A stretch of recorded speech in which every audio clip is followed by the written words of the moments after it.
time on week and for finding time to join us here today. So the proposed agenda for today was that we start with the 20-minute breakout sessions for particular working groups. But I think that there's not so many of us here that it would make much sense. So my first quick question is if any of you, any group would need time in a breakout room to have some discussions before their short presentation, or just please write yes or raise your hand if any group would need the time. I will give you a moment for that. Okay, I see your comment, Elliot. So that's fine. So we can have those time. Okay, 5 min. So 5 min would be fine for everyone. Just please let me know in the chat. Okay. So right now we will assign you to the breakout rooms. So we need a moment for that. I think it will be also easier if you could quickly write on the chat the group, the working group you are into, because I think it will be easier if you just put it there than looking on the list to find you. Everyone, hi Emilia. If you want, I can suggest also that you open the breakout rooms and people assign themselves. Maybe it saves you the trouble. Great suggestion, Joel. Yeah, I think it's a very good idea, actually. Okay, so you should see that the rooms are open for you to assign. I did for a second and now not again. Oh, yeah, there they are. See you in a minute. Hello. Are we expecting a lot more people? Otherwise, sorry, I couldn't hear your question. I think I lost you. If it's working right now, because most people joined, and also as previously I saw there only 60 seconds. Right now there's no time limit.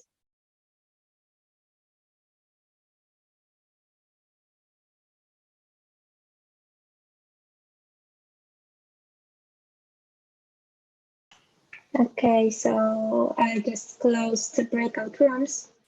So everybody should be back within 60 seconds. Okay, welcome everyone back. So I think that right now we can start with the presentation. So maybe as we talked previously about it with coordinators, the cybersecurity group can go first with their presentation. Perfect, no worries. Hi everyone, Elliot here. Let me share my screen. Here it is. So yes, I'm part of the cybersecurity working group. And our key focus is basically we try to nail down the practical issues that the IGF is worried about, but also that the IGF as a multi-stakeholder forum can really focus on themselves. So some of the key topics that we're looking at, and we've kind of got the topics and then we pose them in the form of question. Fighting malware as a service. So how can the multi-stakeholder model develop a solution to malware as a service? Ransomware, looking at what other stakeholders other than governments and the private sector can do to combat ransomware. What's the role that civil society and the technical community can really play? DDoS attacks, and I've got the example of like a bee swarm, which is basically what a DDoS attack can really be like. And how can we address the societal issues posed by DDoS attacks? So this is really focusing on people losing access to websites, the real society impacts as opposed to the economic impacts, which are usually so prominent in the reporting. State-sponsored cyber attacks. So we're looking at here, it does disproportionately impact developing economies who aren't as well equipped to defend against these cyber attacks. And we also are curious to see if we can develop an approach based in international law. And on a similar note, tracking and attributing cyber attacks, can the international community come together and have a similar response to attacking and attributing cyber attacks? which can be a real issue when cyber attacks, the attackers are based in different countries. And then on a more granular level, should organizations be obliged to disclose security breaches to the public? And that would be something that would be really good at the IGF to see what different approaches different countries have.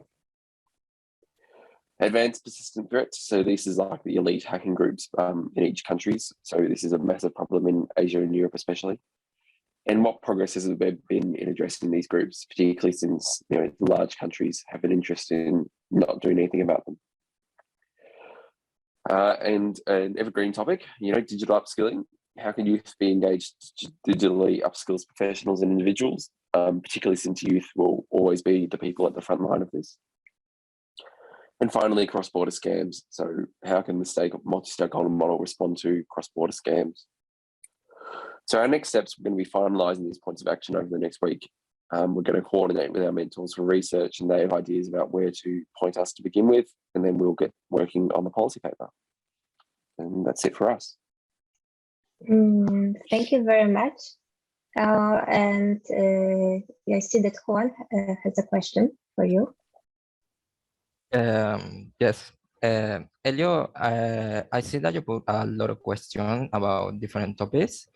Is you working with your group to know what they think about those questions and how they come up with solutions to those questions?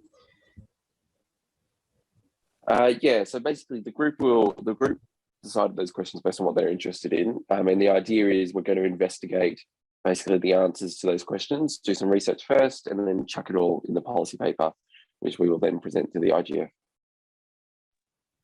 Okay, perfect. This is a more general question for you, Amelia, because probably, as I said before in a private conversation that we had as a coordinator, we're going to present just the point of actions or a policy paper. At the Youth Summit, there will be points of action presented, and the policy paper, which will be the longer version of points of action, will be gathered together in the report after the IGF. Because what we will present have to be in a very bullet form, so it is kind of a slogan, so they are easy to present, easy to memorize. Because at the Youth Summit, we will have approximately an hour for the presentation of the whole project. So we really have to keep it in the form of bullet points. Of course, all the research, all the work done in preparing those points of action could be included in the policy papers. That will be the longer version of the points of action that we would like to share with the world after the Youth Summit. Okay, perfect. Now I had it clear. Thank you. Thank you both, Elio and Amelia. Thank you for your questions, and thank you very much, Elliot, for your presentation. You chose with your participants very interesting topics, and I'm really looking forward for the ideas of solutions we will come up with. And as the next group, we will have emerging regulations group presentation. So I will share my screen a moment. So do you see it? Yes, yeah, we can see it. So fine. So as our focus area in emerging regulation, we chose DLT because in our opinion, it's from all the internet governance topic, it's one of the most ungoverned, if we can say it. So it has less regulation than any of it, and it's new technology. So what are the basic challenges that we having here? So the first one is lack of clarity on how the technology is governed. So DLT has the potential to change business processes and increasing security and transparency, reducing costs. But to do that, it is necessary to make a significant effort to educate people about the development of technology. Though some countries have legal and policy frameworks in different aspects of DLT, though it is necessary to harmonize them, as well as to develop uniform measures to regulate DLT, maybe even create some kind of, the law of cyberspace, international one. So it's also necessary to think about regulation addressing liability across the nodes to enhance accountability, trust, and the adoption of standards and good practices between actors. So the second issue is data management. So it is known that DLT is a technology that focuses primarily on a new approach to data management. So it is important to understand who owns what. Because network participants want to be the rightful owners of data, and at the same time, whereas, for example, NFT used to create works of art, there's questions that need to be answered, like it is necessary to build a legal framework to define legal status of digital data, and we don't talk about personal information like in GDPR, but on a broader scale. So a decision needs to be made. Who can create new records, change them, and how the authenticity and accuracy of new information entered into the system is verified, and what kind of information will be entered into the system and became available to other counterparts. For example, if you have like transaction history, who can see it and who can have access to it. So the third challenge is intellectual property. As I mentioned, DLT usually used to create works of art in forms of NFT, but there is a lack of clarity who and how owns it. So the main problem mostly concerns copyright, which is regulated at the international level primarily by the Berne Convention. But this convention was revised more than 50 years ago, so there's an urgent need to revise this approach and establish a new legal framework. Also, one of the most, the thing that DLT is most famous for is, of course, cryptocurrency and crypto assets. But it's also some kind of a gray zone because actually questions arises to what requirements should be imposed on the providers of this technology, like national or international, and how to regulate completely new and previously unknown financial services and instruments like decentralized insurance and etc. So, and another problem is that token issuers can easily find a loophole in a financial law and stay in the gray area because, as I said, it's not regulated. And also there is a problem that there more and more talk about central bank digital currency that can be developed by central banks of different countries, but that means that probably the issue of this currency can be only central bank, and other cryptocurrencies just may disappear because they will be banned if cryptocurrency of digital banks will be issued. And so the last aspect we chose to cover is regulation of digital platforms on the broader scale. So you can see that the problem is that multiple jurisdictions, and you need to understand in which jurisdiction does it operate in. For example, if the digital platforms creates its own currency for the inside purchase, and to which rules does it apply? Or how can we make sure that the data won't flow to the other countries' jurisdiction, etc. So basically, this is the main questions that we're thinking about and trying to find a way out. It's a very broad topic, though. So thank you very much. I'll stop here. Thank you very much. And Veronica, I see your question. Yes, my question for Alina is, why do you think that you deem that the first sale doctrines should be revised, since also there are alternative legal instruments like licensing that could bridge the gap of allowing the commercialization or the sharing of the non-material works, for example, like software? Well, it's a very good question. I just, maybe some of my groups can also answer this question, because I just stuck at it. Don't know what to say. So maybe I can answer this question, because I am one of the main proposals for that. The whole idea about the revision of the first sale doctrine is about this, that it doesn't apply to general intangible works. Yes.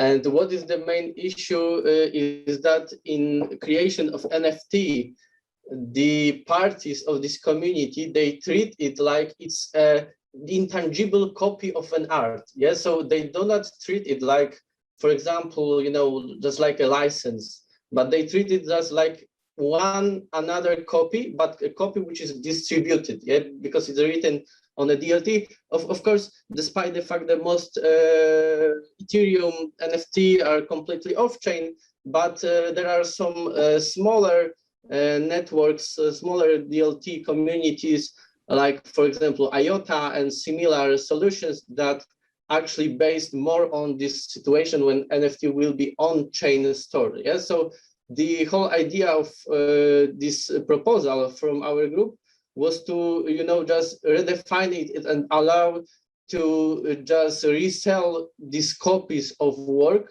even if they are intangible copies, like it's commonly approved in, for example, European Union to the software. Yeah, because we believe that like now in our times we treat works or copy of works more like some kind of material asset. Yeah, we treat them more like tangible things, like a car or something similar.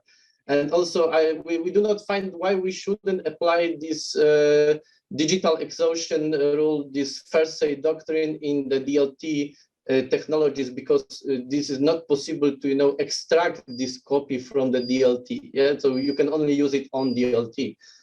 So this is our idea. Yes, I understand that. Also, I'm contextualizing. I'm trying to bring example. Thanks you. But I'm wondering whether the authors would be interested in actually adopt that kind of, they want to revise the first sale doctrine, because I'm thinking that maybe an artist doesn't want to. So maybe we could ask to artists. I know that in this room there are artists.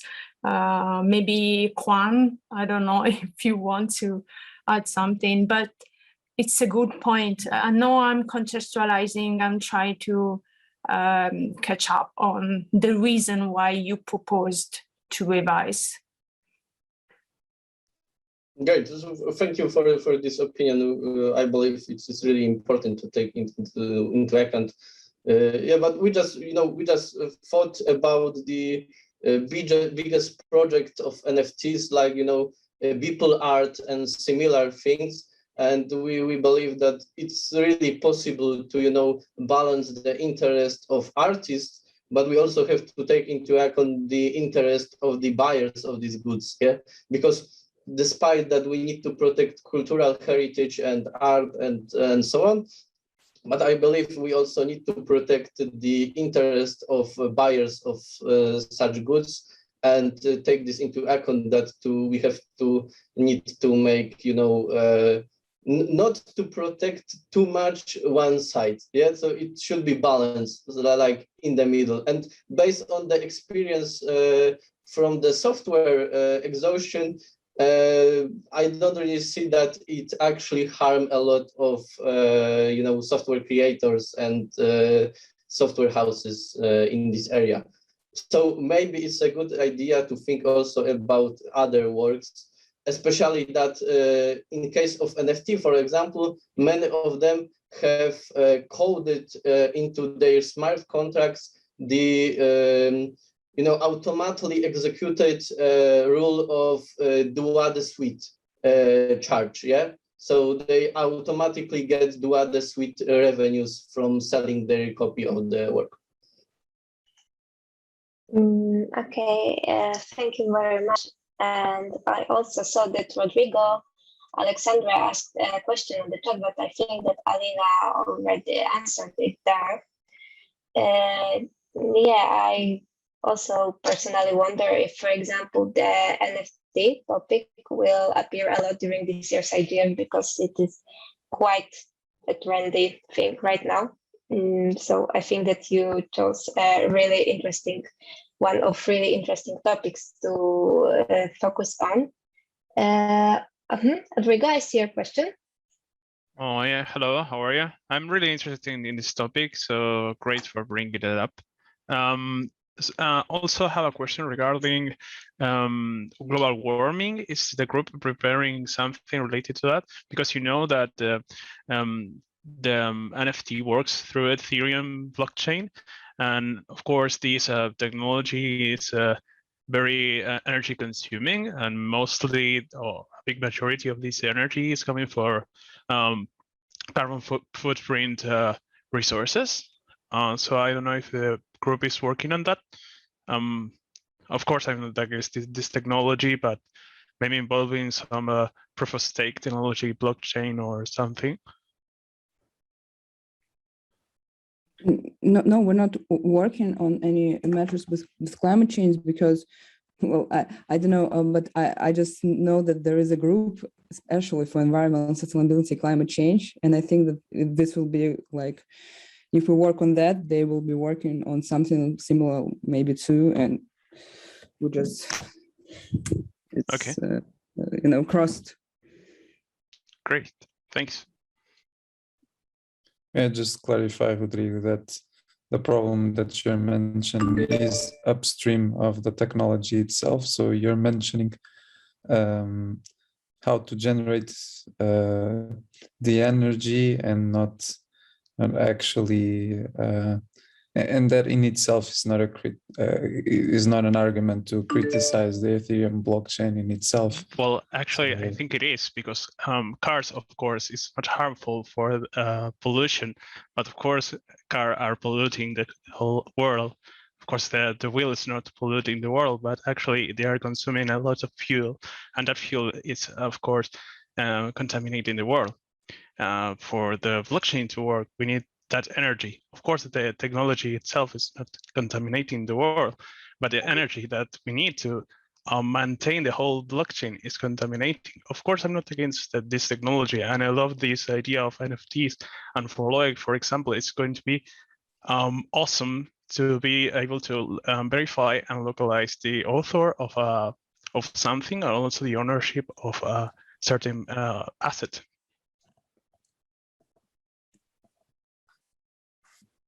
But I would love to have this discussion outside this meeting, because we are taking a lot of time, but thanks for your contribution, Joao. No worries, and feel free to continue this discussion also outside this meeting. Yeah, as I think Alina mentioned, that the climate change aspects will fall more into scope of environmental sustainability group anyway. So yeah, the next group that we have on our list is artificial intelligence. Hello, thank you very much. My name is Sona. I will represent our group, Artificial Intelligence. Let me please show our short presentation. Can you see it? Yes. Oh, thank you. So we tried to gather some questions about the artificial intelligence and to understand the future and the present of this technology. So here are some questions that we tried to find answers. So we discussed with our group what is artificial intelligence and what it can be in the nearest future and in the global sphere. And also we try to understand, are we actually ready to introduce that technology in our everyday lives?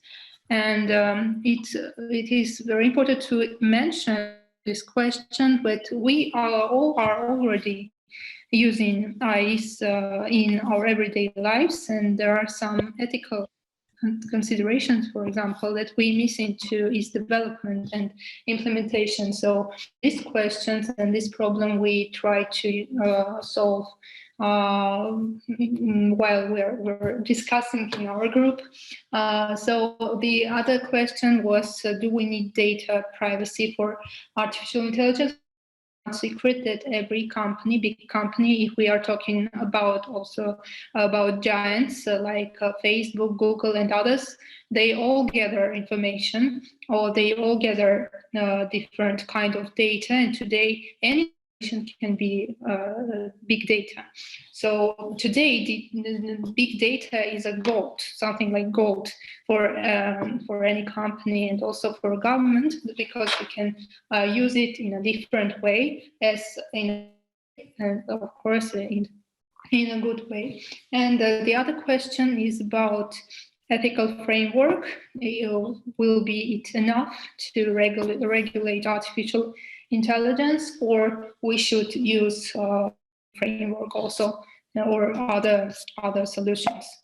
And sorry, and also this is very important to mention that artificial intelligence today we can see like an opportunity for anyone, for children, for companies, for their development, for government, for society. And also artificial intelligence, different kind of topics. We can say that it can be a threat, because someone can tell that artificial intelligence separate us from real life.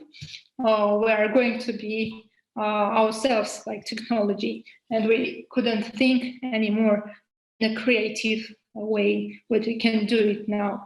And we should think about the consequences of using and developing artificial intelligence. So how to apply knowledge about technology in our real life? We should remember that artificial intelligence is a moving target, not a fixed technology. It has a dynamic thing, and we should understand that artificial intelligence is going very, very fast. We can't go with it step by step. So we have to think much more further, much more in advance. Like we should know what is going next, not from 1 year or two, but in 50 years, 20 years, like in these categories. And so in our groups, we discussed and researched ethical principles, can we use only ethical principles that can do companies in their sphere, or government in their sphere, or people like joining together and make some ethical principles, or should it be in a legal way? Of course, we find another solution, that we can do multi-stakeholder. We can use multi-stakeholder approach to this question. When I think that ethical principles and soft legal framework can be used, like soft law, soft skills in that sphere, so we can regulate this technology in a way that we want to have it in a future. So, and what else? So create regulations according to the local and national necessities. This is another way that we can use it. So if we are talking about the legal framework, so there were a suggestion that like we should sorry, I forgot a word. So they should rule the artificial intelligence together globally way, like with all governments. But also we have a geopolitical question in this. So we thought that this kind of regulation not very effective in a way. So we should think that we can take in advance like soft law or soft skills to do it from the culture, to do it from the another point of view. So we can maybe consider artificial intelligence for now like a child that should try to step very, very, in a very, very small steps. So to grow up very in a smart way and in a way that it will be not a damage for us all, but an opportunity to do our life in the best way. So that was in our groups. So thank you so much. If you have a question, I can answer it. Thank you. Thank you very much for the presentation. And yeah, does anybody have a question? Okay, so if not, yeah, as Thais mentioned on the chat, I also really like your approach that you looked on it two-sided, so that AI as an opportunity, but also as a threat. I think it's a very good perspective to start getting more into what are the challenges and what are the possible solutions. So it looks very good. Thank you very much for the presentation. And the next group is environmental group. Hi, so thanks for your time, everyone. So it was quite an insightful discussion that I was listening to. So I'll quickly share my screen and share the update of the environmental group. So I think I have Camila with me, who is part of the environmental group from Argentina. So maybe she will pitch in as and when she finds it fine. So I hope the group is able to see the screen. Yes, we can see it. So we are the Environmental Sustainability and Climate Change Working Group. Our objective for this group is to find ways, sustainable practices or ways through which the burden on environment can be reduced in the realm of internet governance. And we have been around 6 to 7 people who have been contributing for this cause and coming up with the work of which I will outline.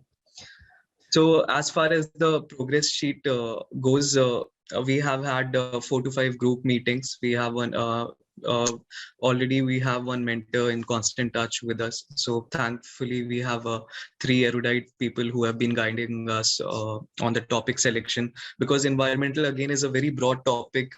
Even in the realm of internet governance, there are computing ways. Even with AI, we just had a discussion on how NFTs even cause emission and how there could be alternative approaches to that also. But so there are so many different domains, so we just wanted to have a specified approach where we can jot down 4 to 5 major concerns or the topmost priorities that are there from the point of view of United Nations. And we have taken the UN's mandate as per the guidance given by the mentors. And after taking that into consideration, we have come to solve some of the critical challenges in this area.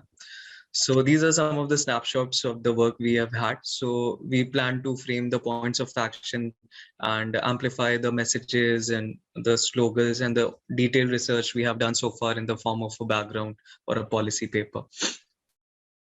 The working group approach has been spot on. Like we have distributed the work into 4 phases, wherein the first brainstorming approach was taken and identification of themes was done. Then validation of those key themes with mentors was done. So I would not waste my time in telling you. I would quickly jump onto the key themes that we have selected. So as far as the discussion that I was listening to, so climate change and data centers again is a very crucial topic within the realm of internet governance, and how challenges of carbon footprint through data centers, through green data centers, or how green computing ways can be offered is still something that majority of the technologists and even major technology giants like Amazon, Facebook, and Google is still deliberating on. Pardon my voice, it's mid-time here, so I don't have a great voice.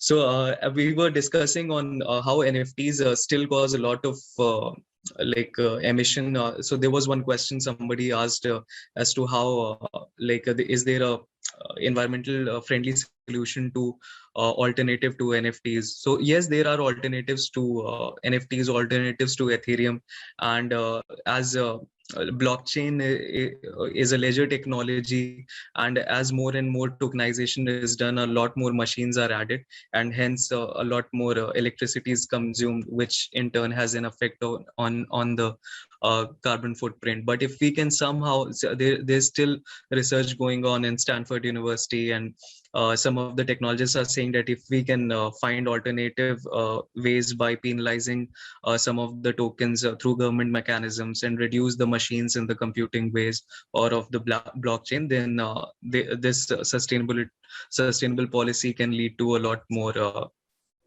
good effects for the environment, and it would not have much effect then. So that we will include in the policy paper of the background paper that we are preparing, and we would it would be great to have comments from the blockchain or the AI team to validate it, and definitely we look forward to learn from them. Then Camilla, can you please let the group know about the aspect of quality education that we are working on, or throw some light on how we are deliberating on other topics? Yes, thank you. Well, when we were discussing about how we are going to approach this topic that, as he said, is very broad and definitely interacts with a lot of different sectors and different stakeholders, we were thinking about how quality education was actually key to take environmental action, and especially for youth. So we noticed that the digital divide especially affects the way young people and, well, citizens as well in general take action, because, for example, the Fridays for Future movement was mostly present in social media, and as we all know, and that definitely represents a divide. For example, in Argentina, where we have very big country, in the first group that was created was actually in the city of Buenos Aires, where connectivity is better than in other parts of the country. So that definitely could lead to differences in the way citizens participate and engage. And another thing that we thought that was important is that in the development of smart city and smart community projects, definitely citizens play a key role, as we have also seen in other cases in the different parts of the world, for these type of projects to work and to also to have citizens engaged and taking an active role. So we think that it's important that that the linkage between environmental action and environmental awareness regarding how every type of economical activity in a city takes place, that should be information that should be accessible and easy to understand for citizens. And for that, data is very important. So we were thinking about connecting these three key items, considering the digital divide, the impact of digital divide on quality education regarding environmental topics, connectivity specifically, and, well, raising awareness as well. So yeah, that's like the general while we're going. Thanks. So yeah, it was very well enumerated about the aspect of quality education and access to information for environmental cost. Then we have the topic of circular economy in the age of internet, where we are deliberating on the questions of how the dichotomy between sustainability and profits can be maintained in a far more better ways. And we have some business models to benchmark from. The challenge of maintaining the digital circular business model along with sustainable practices within the framework of circular economy is a bit critical, and some of the people in the group are discussing on how to solve it or how to come up with action points for this point. Then we have lawyers from our group who are working on the governance framework for environmental policies. So there are certain environmental laws, certain breakthrough laws across the globe, which they have been sharing with us. And on the basis of that, we'll take the best ones and create points of action, and also highlight some successful case studies which created ripple effects for the cause of environment, especially in the Africa and the Asia Pacific region. And lastly, we are taking one cause of one menace of e-waste and its impact on environment, since it's one of the topics of environmental session in the Internet Governance Forum. So e-waste is a global problem, and even in the pandemic, this problem has increased.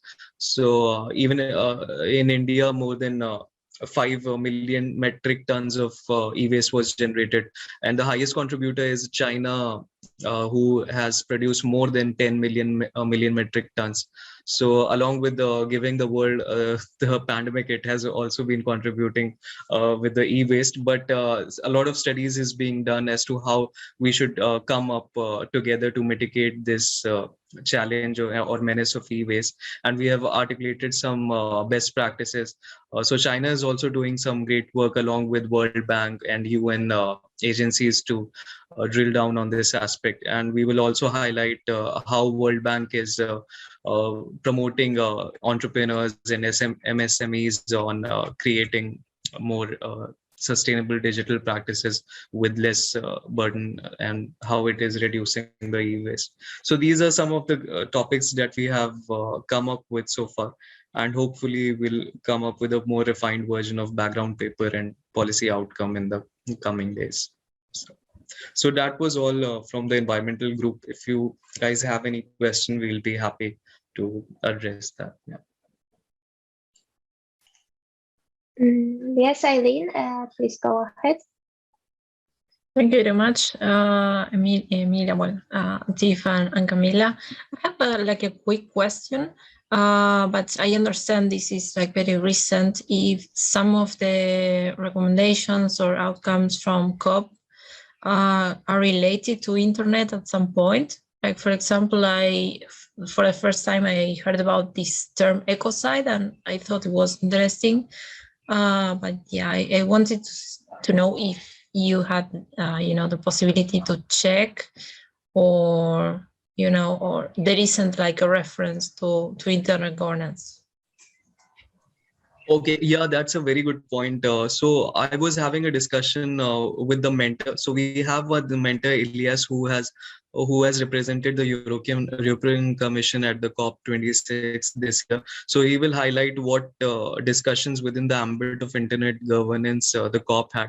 So I had the privilege of visiting some documents of Vision 2030 for India, and some how internet sustainable ways to comply with the internet technologies were highlighted there, but I haven't had the opportunity to share it with the group. So thank you for that reference. So COP26 was definitely in our agenda.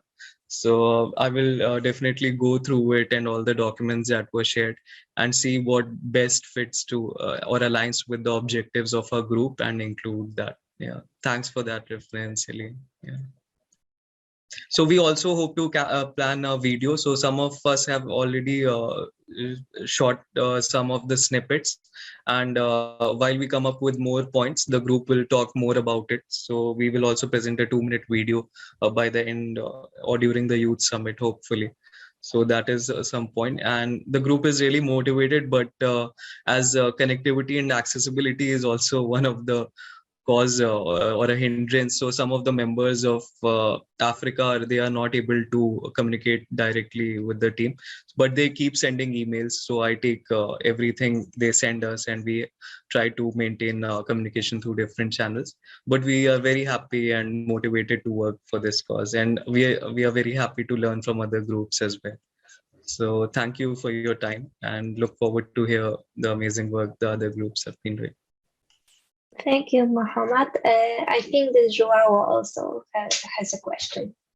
No, it's a very quick comment regarding the first point.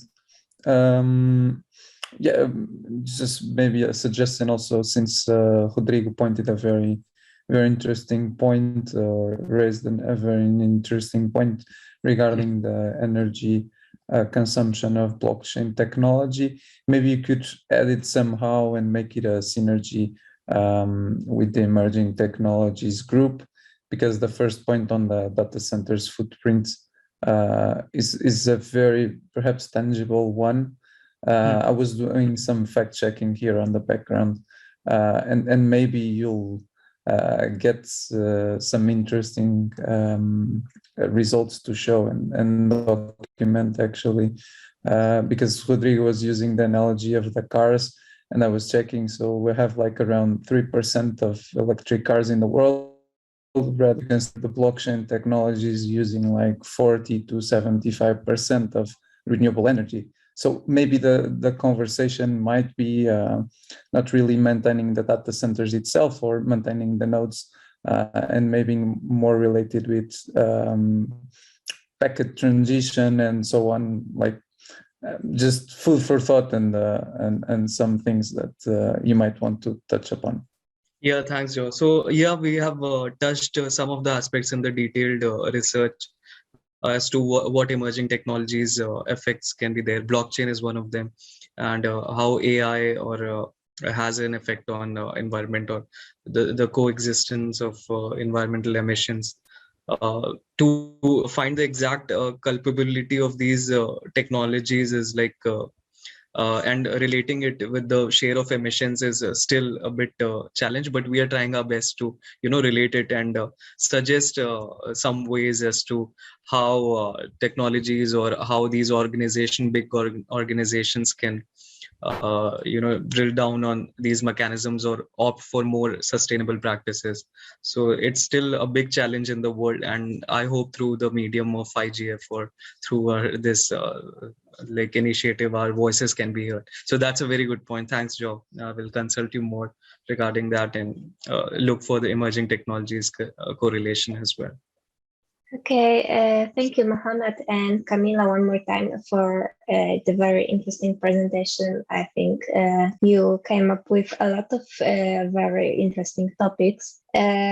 Just regarding the video, you were also mentioning, as far as I know, marketing team and with Marta, who couldn't join us today, they are also planning some kind of video. So I think it would be good if you could just coordinate with them. Yes, I am in touch with them. Yeah. So it's part of a group initiative. So hopefully it will be interesting. So that's the fun element of the group. So I'm sure it would be great. Yeah. Thanks, Emilia. Okay, great. Thank you. So as the next group, we will have digital education. Hello, good evening, good afternoon, good morning, wherever you may be joining us from. I am Enoch, and I am with the Digital Education Working Group. Please, can you hear me well? Yes, we can hear you. Okay, thank you. So basically, the Digital Education Working Group, we are about 8 energetic young people who are very passionate about digital education, and we have built more than a team. It's now a family. Every week we look up to the 2 meeting days we have, and we have done some amazing work around digital education, which we'll share with you briefly. So just by way of updating you on our progress, I think we are about 90% through with our work. We are done putting together the ideas, the research, and all of that. We so much enjoy the work, largely because our mentors and the coordinator, they allow us, the participants, to bring up our ideas from the research and from our experiences. Then they guide us to reshape and refine those ideas to fit the scope of the working group. And we have used a very amazing app. I don't know if I can share my screen. Let me try that. Not yet. Yes, Okay. yes, now we can see it. Yes, so we are using the Miro app. The Miro app has allowed us to coordinate our work visually. We can put our ideas together in the course of the week. Then when we meet on our meeting days, then we discuss what we have put from the research, and our mentors also recommend existing work on digital education for us to go through and help us in organizing our ideas. So basically, our work focuses on three main areas. It focuses on what is digital education, the definition, the meaning of digital education. And we have settled on a working definition that fits our scope as a working group, which is from the Institute for Academic Development. And they basically define digital for teaching. We have adopted as a working group. So I'm showing you to do the presentation, but I just want you to see some of the innovation we have adopted as a digital education working group to make our work very smooth. So we have come up with this definition, and the second thing we look at is the challenges, the difficulties. Sorry, I think you muted yourself. Oh, very sorry. We came to the obvious observation that the COVID pandemic really made it necessary. It catalyzed the adoption of digital education. But at the same time, it also brought to light the barriers and challenges that are existing and making it difficult to adopt digital education. So those are the challenges we looked at. And we looked at the fact that some challenges are region and country specific. For instance, you look at some challenges like language barrier and lack of basic knowledge or basic skills. And it may not apply everywhere in the world, but if you look at developing countries like Africa and Asia, where they have a language that is not very global, you realize that language and basic skills is actually a very big barrier in adopting digital education. So that is just one challenge. So we also looked at a challenge like affordability and other socioeconomic difficulties that make the adoption of digital education difficult. And we looked at quite a number of challenges that are in the work we'll be coming up with, and what can be done, because it's a necessity. It is something that is necessary upon all of us going forward. So we looked at what can be done about solving the challenges that stand in the way. And one of the solutions we have come up with is pursuing inclusivity. How do we pursue inclusion in digital education? And we came up with solutions like zero rating educational platforms to make it affordable, which means that if there is a national learning platform or even a global learning platform that is zero rated, it means you can connect and use the platform without having internet data on whichever device you are using. So it's one way we can ensure inclusion. Then we also looked at the possibility of combining alternatives. We may have an online version and we have offline versions that allow people who cannot connect to the internet to still be able to partake in the digital education without needing internet by using an offline version. Then we also looked at building comprehensive the platforms that are used for digital education. It's just like include a lot of things that will make the education. Hello, can you hear me now? I think Ellen is saying you can't hear me. Okay, thank you. Yeah, your connection is breaking a little bit. Okay, very sorry. Yes, so that is another challenge with the adoption of digital education, the poor infrastructure or the infrastructural gap that exists. So it's one of the challenges we obviously have in our work. So as I was saying, we also looked at building comprehensive virtual learning environment, a learning environment that is complete and offers more than just seeing and hearing each other. So for instance, if we had a platform that integrates teleconferencing with a visual collaboration tool like Miro in one environment integrated, it will certainly be a better experience than just teleconferencing like Zoom. So building complete virtual environment for learning will make learning or digital education much better and much successful. And we also looked at bringing in activities like music or musical interludes, short breaks that give the opportunity to do other things that are going to contribute to the richness and the involvement, the interactivity during the learning process. So we looked at it as a solution to supporting digital education. Then we also looked at, so the solutions are what we are mapping as our points of action.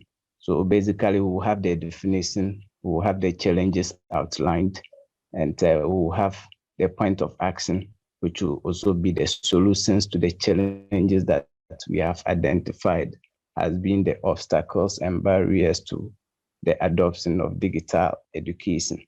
So basically, this is the work we are doing, and we are done with the idea generation, the research, and all of that.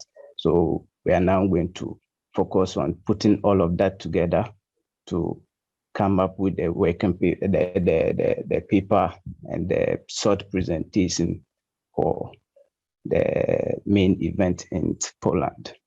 So basically, this is what we have done. I don't know if there's any question for us. Thank you. Thank you very much, Enoch, and for presenting the work of your group. And I see that Paula have a question. Thank you, Emilia. Hello, everyone. It's nice to hear all your amazing work. Enoch, and congratulations. It's a very good work that you have done. I am sorry that I couldn't listen when you were explaining the definition of digital education that you guys wrote on Miro app. But I would like to suggest that or to enforce that you guys do it, because for instance in Peru, and right now I'm working in the Digital Transformation Secretariat in the government of Peru. I am leading the design of the digital talent strategy, and when we have met with a multi-stakeholder roundtable, what also teachers and the government, ministries of education, for instance, they said we don't have a uniform concept, because we tend to, sorry, I just forgot the word, to mix the meaning of digital skills, digital talent, digital education. As we have agreed that digital education, for instance, in Peru is to include technology in the process of teaching. But for some people, it will be different. So I would encourage you guys to put the meaning, and then also to take into account what are you considering about the hybrid education, because in many regions, or even in a country, in different cities, you don't have connectivity, so it's very challenging for children to go back to schools, even in this very difficult time of the pandemic. So I would love to hear that from your group, Enoch. What are your perspectives from hybrid education? What the government can do? Because sometimes the only initiative is, let's go bring tablets or smartphones. But I think that's not just that. So it will be great that young people can bring these new ideas to the government and to also universities, civil society organizations that are always thinking, how can we work to improve this? It would be great to hear from the Youth Summit good ideas. And congratulations again. Okay, thank you very much. Just a brief comment on that. Yes, so digital education, in fact, when we also started our work as a working group, it was a challenge. We had so many different varying definitions of digital education.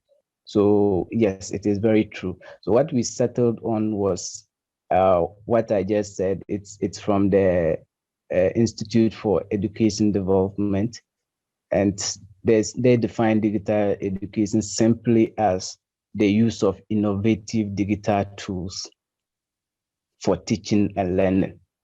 So that is the definition we are working with. So what we have tried to do is that the content of the education is not the main focus of our working group, but the medium. So we have looked at it in that angle. So when we also mentioned the hybrid education, yes, hybrid education, it can be digital, it can be not digital. And we are looking at how do we, whether it's hybrid or virtual, how do we involve digital tools in our education to make it richer, to make it more inclusive. And we have also looked at the challenge of connectivity. And that's why we settled on creating alternatives. If we have an online learning platform, we can have an alternative offline version, which can be used without connecting to the internet. Then we can create an accessibility approved version of it, which may not even be run on a computer, but on tools that have been created and can work without using a computer, but basically carries the meaning or the content that is to be taught. But we use innovative tools to carry that message. So I think that is, but we would love to take input from you. We want to reach out to you and also take input since you are working in a related area. So I don't know if I've given a relevant comment. And I have a number of my colleagues here, so maybe one of us may have something to add up. Thank you. I don't know if I can take the floor to answer the second part of Paula's question. First of all, yes, the definition is very hard to give you one because I think it's an undetermined definition and it's constantly evolving. So yes, that's a really, really difficult challenge. But also regarding the second part of your question related to the pandemic, we also believe and we tell that the digital education is working like we have a phrase today like educational exclusion loop. Like every innovation and preparation for new skills and abilities, we have this. We tell that we have this problem that every innovation is excluding the same group or the same generations of the same group: rural areas, vulnerable people, low-income people, and this pandemic show us that in a really, really hard way that people in big cities with higher income, with less vulnerabilities, were able to have access to or had these skills already. So that's something that the government or also the multi-stakeholder organizations should work on. So thanks to Paula to mention that. No, thank you. And yes, of course, I'm looking forward to answering if you, as you mentioned, not to get in touch. As you mentioned, Rodrigo, governments have very important roles because they have the national curriculums, and it is very important that they update it. For instance, in Peru, we have the competence 28 that is for digital education, but when you read that, it's like it was written for the earlier century. Really, it's like that, and it's very difficult to update it because of the government process that take very long time. But it's also very important to work in a multi-stakeholder way. We need to be in close relations with the private sector because they know what they need. They need more professionals in AI, blockchain, and as you said, it's always transforming. It's not just end. That's why in Peru the strategy will be updating every 2 years, for instance. And in Uruguay, I think you're from Uruguay, Rodrigo. I'm not sure. You guys have a very, very good strategy as well, because we're now working with Jose Klastornik, former GESIC director. So yes, I will be very happy to keep speaking with you. And congratulations, guys. This is a very challenging topic, but you're addressing very well. Yeah, thank you. I agree completely. Actually, we have a discussion today regarding what you mentioned, that also the work environment and the community environment should be involved on these topics regarding the skills that a certain community needs or the employers needs to also have an economical development to push more this digital education transformation.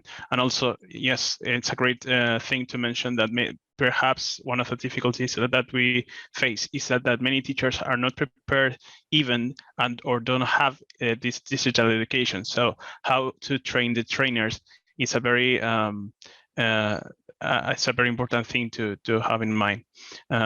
So yes, great. Thanks to mention Plan Ceibal and many projects that we have here in Uruguay. And I think this is we have a great example of digital education projects. So thanks to mention it.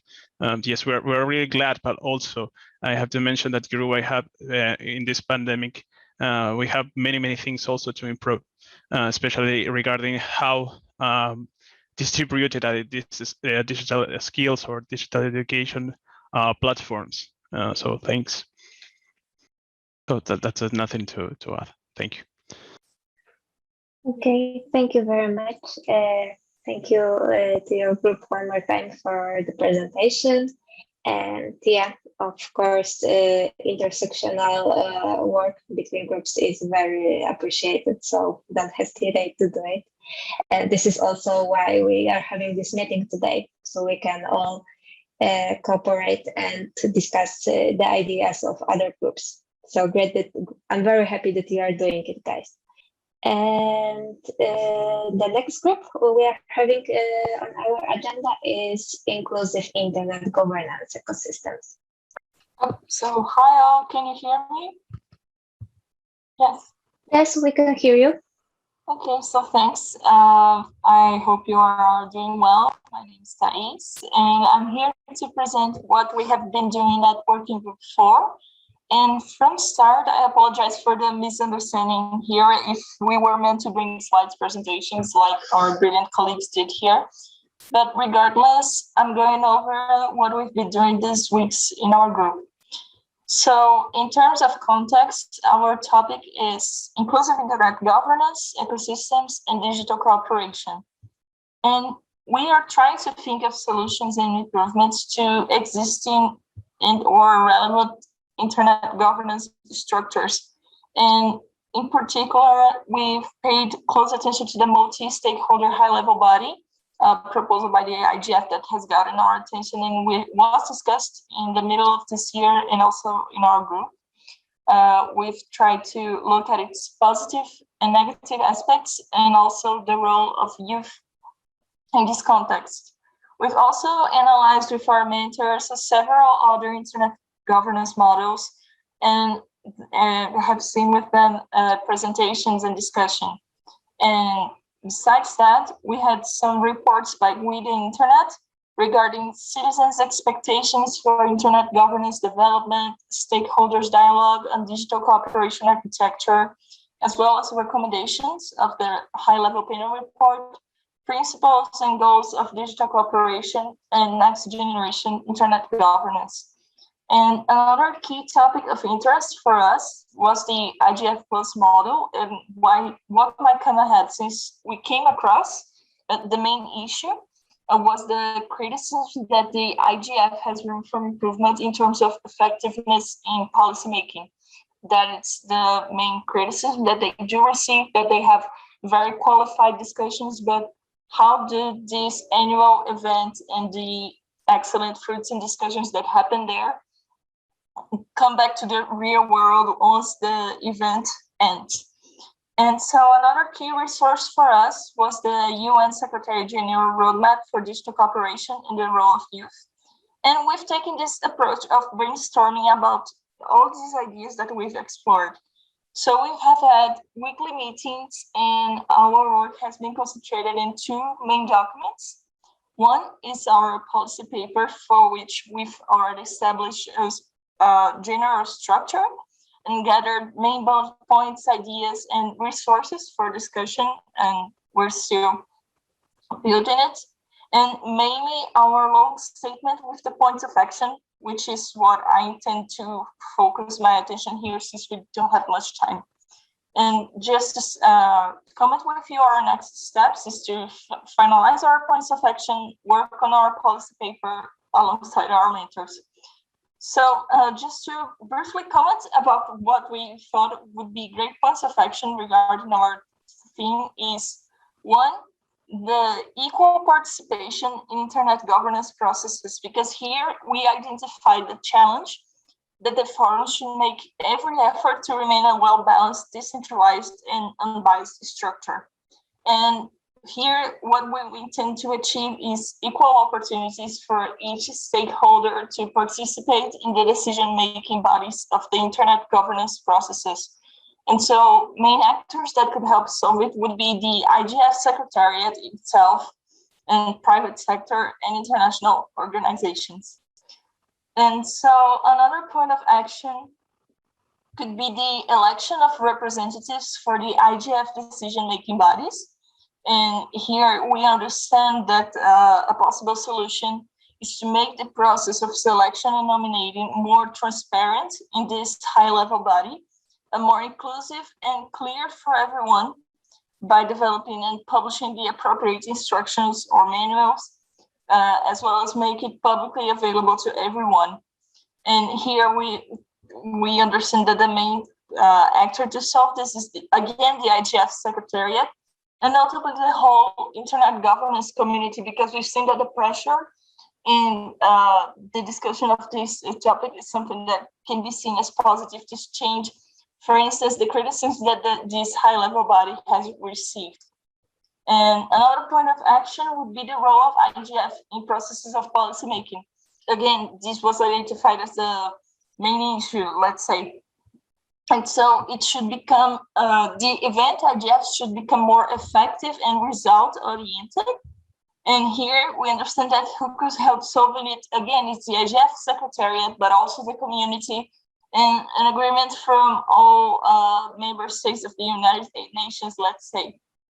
Another point of action that we've seen is the equal access to digital goods, because we do understand that it's the accessibility to digital resources is insufficient.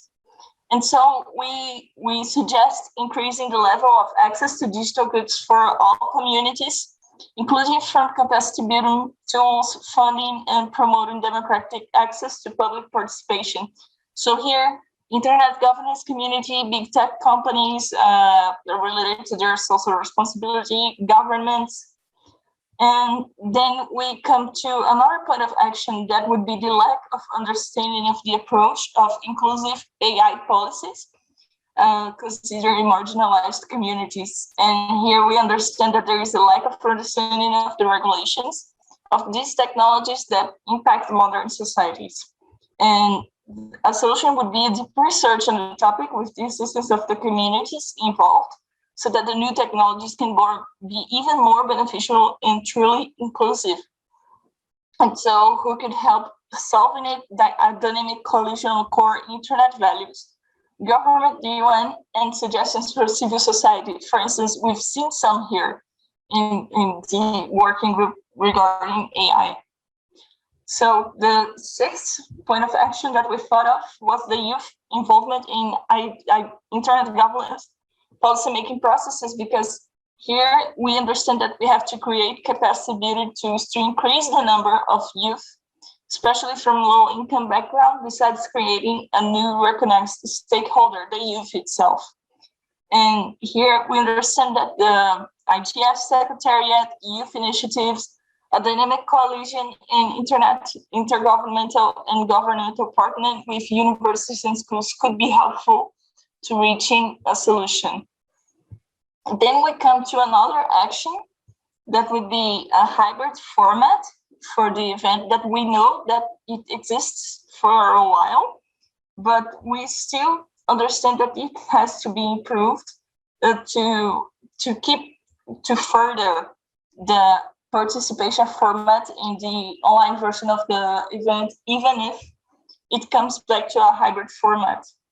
And the technical support service of the IGF Secretariat, its donors and governments could pay attention to it. And we also mentioned Diplo because of their courses. Later, we have another point of action, the accessible infrastructures in the IGF, the Internet Governance ecosystem, considering guidelines like W3C. And here the challenge is to develop relevant branding, user-friendly and up-to-date designs of websites and apps using social media accounts to involve more participants.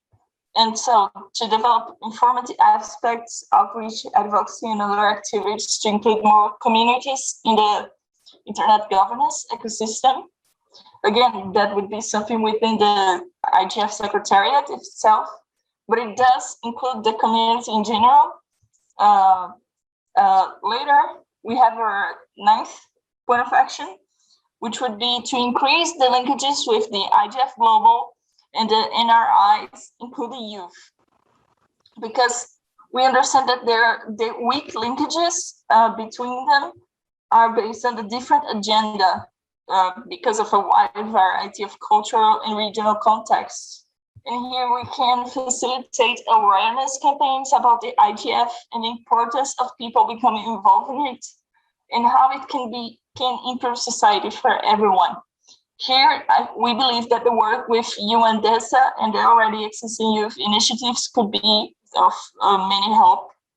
And finally, our last point of action would be digital cooperation architecture models to take into consideration human rights, because we see the challenge to embed human rights in this structure. And here we suggest to take into consideration different contexts, including all stakeholders in the table, to create these digital cooperation mechanisms. And again, this would be within the IGF Secretariat, but also involving the whole community. So thank you for having me. I know I spoke a lot, and that's it.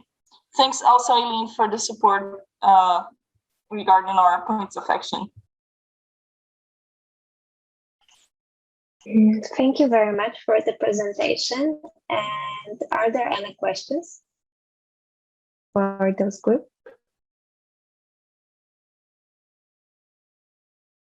Okay, I see. Yeah, I guess that this meeting is becoming very long. Yeah, but I see that you have pretty advanced work and it was very interesting. And also it is a great thing that you thought so much about the IGF itself as the forum and as something that can be used it can be used in engaging more youth in the system. So especially that it is targeted directly to the people who will be attending your summit. So I think it is a very good thought. And with that, we are moving to our last but not least group, to data protection group. You have the floor. Okay, thanks, Emilia. Hi, everyone. How are you? Thank you very much for the other groups. I will briefly explain how the process of working with the group has been. I share my screen. Where's that? So to begin with, first activity was left in a document drive, in which the members were asked to introduce themselves, answer a few questions that gave us an approach to the problems and possible solutions that exist in the issue of privacy and personal data. Currently, personal data is one of the most important intangible assets in society, and its violations could affect one of the most important human rights we have, dignity, among others. In this sense, the importance of personal data protection and privacy is a relevant and key issue in any sector. I understand that it's difficult to talk about a general overview because legislation on personal data, excluding the European Union and the United States, is changing in each country. So perhaps there are very specific problems in some regions. However, we try to approach the issue from a more global perspective. So in that sense, we establish principal goals of our groups and propose a solution to privacy and personal data with a point of actions that try to solve the challenges that we have today. Involve personal data rights inside and outside of the digital environment and the future of data. Our work as a group has been done through the Mural platform, in which we carry out various actions and questions, which I would like to one of our members to talk about. Laura, I don't know if you are here. Could you help us with some of point of actions of our group? Okay, thanks, Benjamin. Hi, everyone. My name is Laura Ramos. I'm part of the privacy group of protection and of personal data. As I mentioned, we worked on the Mural platform. Our main way of working was input thought brainstorming. First, we established thought questions some of the issues around personal data and privacy. Then, towards a session containing the brainstorming, we proposed a solution of the problems. Likewise, we had a meeting with our mentor, and those who were present, we asked questions, and our mentor helped us to solve them and to have a clear picture about the future of privacy and data protection. With the above, we were able to establish 8 action points consisting of the following. In the first one, implement awareness raising and education campaigns of personal data in the digital environment through the Ministry of Education and Internet organizations. In the second one, create spaces for participation involving different actors in the society, the result of which will be the basis for the creation of effective and applicable public policies on the protection of personal data in the offline and online environments. Benjamin? Okay, we have the other point of actions. I think the best way to show our work is show our points, and we can to establish or to do better practice to the point of actions. So the next points are draft recommendations targeted to the private and public sector about best practices in the treatment of personal data and privacy, establish public policies that prevent access to certain services and or applications from being conditional on the processing of personal data when not absolutely necessary. That it's a issue that happen in the actuality. Promote personal data rights in special sections of websites and applications with clear and understandable wording for users. Another is establish a transparency and control mechanism through which data subjects can know how much and what data is collected in the entire digital environment about him or her. Establish a standard framework for regulating the right to be forgotten regarding the storage of personal data granted at some time by users for for processing, but whose consent has also already been revoked, and ensure that the technology and tools used by the collector of personal information are suitable for unambiguously identifying this user in order to promote, respect, and protect human rights. To conclude, as Paula said in her participation, we need to include technology in the process, specifically in the innovation and technological progress. I think it is a key to discovering new solutions to the challenges we will face in protecting personal data. In that sense, I think it's important to look for new ways to protect these intangible assets. I understand that there are certain rules, such as adequate country status under the GDPR. However, in some countries, there are not adequate processing procedures, and the reality of each country, I know that they are very different. So the processing, and in particular storage of data, maybe can be different. But I think we think that the principal key of many problems is the education. That's all. Thanks. Thank you very much. And are there any questions for the group?